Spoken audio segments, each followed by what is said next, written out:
Okay. நம்ம travel பண்ணும்போது, நம்மளோட ஹேபிட்ஸ வந்து நம்ம லூஸ் பண்ணுவோம். சின்ன சின்ன ஹேபிட்ஸ் கூட எப்பவும் வாக் போறது, தண்ணி குடிக்கிறது எந்திச்சோனே, மெடிடேஷன் ஒரு டைம்ல பண்ணுவோம். இல்ல ரீடிங் ஒரு டைம்ல பண்ணுவோம். அது எல்லாமே நம்ம ட்ராவல் பண்ணும்போது, அது அன்சர்டனா இருக்கும். என்ன நடக்கும்னே தெரியாது. பட் இப்போ ரொட்டீன்ல ஸ்டிக் ஆகும்போது, நம்ம என்ன நடக்கும்னு நம்ம ஓரளவு ப்ரெடிக்ட் பண்ணலாம். பட் நம்ம ட்ராவலிங்ல இருக்கும்போது, ஏதோ ஒரு புது இடத்துல இருக்கும்போது, என்ன நடக்கும்னே தெரியாது. திடீர்னு எப்போ மேட்ச் நடக்கும்னு தெரியாது. எப்போ திடீர்னு நம்ம சாப்பிட போவோம்னு தெரியாது.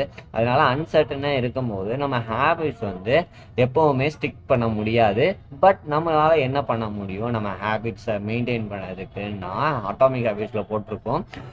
அந்த சமயத்துல நீங்க வந்து மெயின்டெயின் பண்ண தான் பார்க்கணும். டிராவலிங் அப்போ நீங்க அட்லீஸ்ட் மெயின்டெயின் பண்ணணும். 2 மினிட்ஸ் பண்ணணும். 3 மினிட்ஸ் பண்ணிட்டு, அன்னைக்குள்ள டேவ you have to vote for the person you have to become. Like இப்போ ஒரு மெடிடேஷன் ஹேபிட் பண்ணணும்னா, நம்ம வந்து இப்போ காமா இருக்கிறது எண்ட் ரிசல்ட். அதுக்கு மெடிடேஷன் பண்றது காமா பீஸ்ஃபுல்லா இருக்கணும். நம்ம மைண்ட் தான் அதுக்குள்ள மெடிடேஷனுக்குள்ள எண்ட் ரிசல்ட்.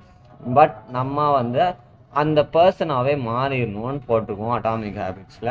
அப்போ அந்த பர்சனாவே மாறணும்னா டெய்லியும் அதுக்குரிய சின்ன சின்ன ஸ்டெப்ஸாவது எடுக்கணும்னு போடணும். அப்போ இந்த 2 மினிட்ஸ் நம்ம பண்ணும்போது அன்னைக்குள்ள டே ஒரு எடுத்தோம். இந்த ஹேபிட் நான் என்ன நடந்தாலும் அந்த ஹேபிட்டை நான் விட மாட்டேன்னு சொல்லும்போது நம்ம வந்து அதுக்கு ஒரு டிக் மார்க் போட்டோம். நம்ம வந்து நம்மளே பிலீவ் பண்ணோம். நம்ம ஒரு மெடிடேட்டர், நம்ம ஒரு ரீடர், நம்ம வந்து இந்த டைம்ல தான் எந்திரிச்சு இந்த டைம்ல தான் தூங்குவோம்.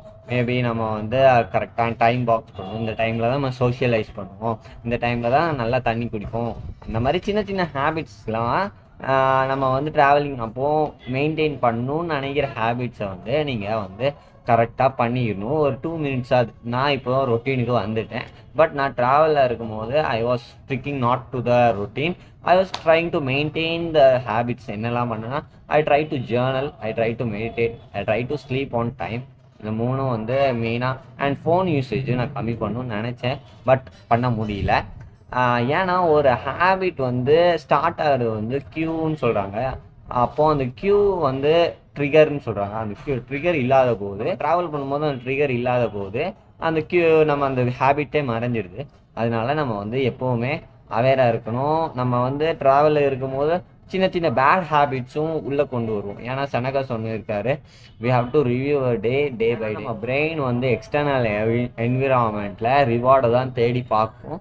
ஸோ சின்ன சின்ன ஹேபிட்ஸை நான் டே பை டே கொண்டு வரும். அதனால தான் செனகா சொல்லியிருக்காரு, we should review our day. Journal பண்ணும். நைட்டு முடிக்கும் போது என்ன தப்பு பண்ணேன், என்ன இன்னும் இம்ப்ரூவ் பண்ணும், அந்த மாதிரி நிறைய கேள்விகளை நம்மள்கிட்ட கேட்க சொல்கிறாரு ஜேர்னல் பண்ணும்போது. நம்ம ஹேபிட்டெல்லாம் எதுக்கு ஸ்டிக் பண்ணுறோம்னா, ஹேபிட் வந்து இப்போ ஒரு சேவ் பண்ணுறனாலையோ, இப்போ மெடிடேஷன் பண்ணுறனாலோ, இப்போ ஜேர்னல் பண்ணுறோன்னா நம்மளுக்கு டக்குன்னு ரிவார்ட்ஸ் கண்டிப்பாக கிடைக்காது. அந்த ரிவார்ட்ஸ் எப்போ கிடைக்கும்னா ஒரு 10 வருஷம் கழிச்சு, ஒரு 5 வருஷம் கழிச்சு.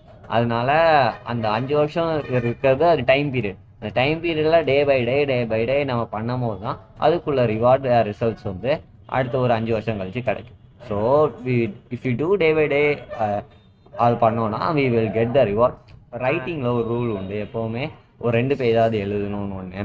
அப்புறம் காம்பவுண்டிங்கை எப்போவுமே இன்ட்ரப்ட் பண்ண வேண்டாம் அப்படி மணியில் சொல்லியிருப்பாங்க. இனிமேல் இன்ட்ரப்ட் பண்ண வேண்டாம்னு போட்டு.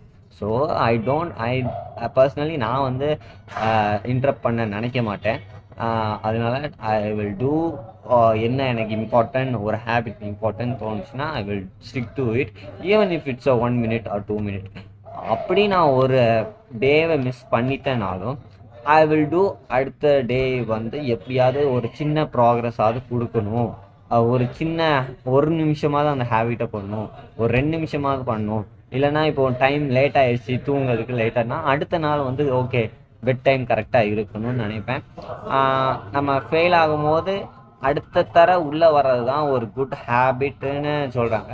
2 தர முடிச்சிட்டோன்னா அடுத்து வந்து புது ஹேபிட்டாக நம்ம பழகிடுவோம். அதனால நெவர் மிஸ் 2 days a rowன்னு சொல்லியிருக்காங்க. Mistakes happen, life happens. அதனால we have to stick to the routine.